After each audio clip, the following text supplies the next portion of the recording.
अंग्रेज intellectual H.G. Wales दुनिया के तमाम बादशाहों को क्रिटिसाइज करते हैं, मगर अशोक के बारे में वो लिखते हैं कि इतिहास के पन्नों में जिन सैकड़ों और हजारों राजा महाराजाओं के नाम आते हैं, उनमें सिर्फ अशोक का नाम एक सितारे की तरह चमकता है।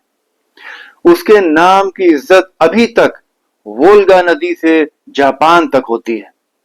चीन और तिब्बत में उसके नाम का सिक्का जमा हुआ है, और हिंदुस्तान में भी, जहां बौद्ध धर्म का फैलाव लगभग खत्म हो गया, मगर अभी तक अशोक का नाम उसी इज्जत और एहतराम के साथ लिया जाता है जिसका वो मुस्तहक था। अशोक ने स्पिरिचुअलिटी पर इतना जोर दिया कि उनकी फौज की ताकत खत्म हो गई और उनकी हिम्मत भी टूट गई। धीरे धीरे उनकी हुकूमत का खात्मा शुरू हो गया। अशोक की औलादें कमजोर साबित हुई। इतने बड़े साम्राज्य को संभालना उनके बस की बात नहीं रह गई थी।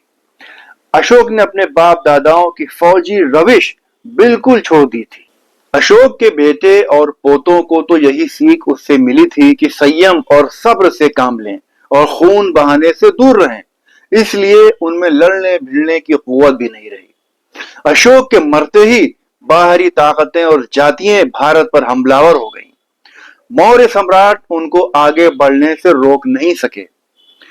ऐसे समय में मौर्य वंश के आखिरी राजा बृहद्रथ को उसके ब्राह्मण सेनापति पुष्यमित्र ने सन 184 बीसी में मार डाला।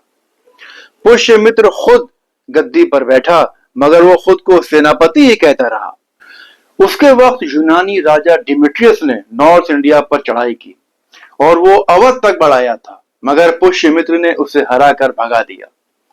पुष्यमित्र बहुत ताकतवर बादशाह था। उसने 2 अश्वमेध यज्ञ किए थे।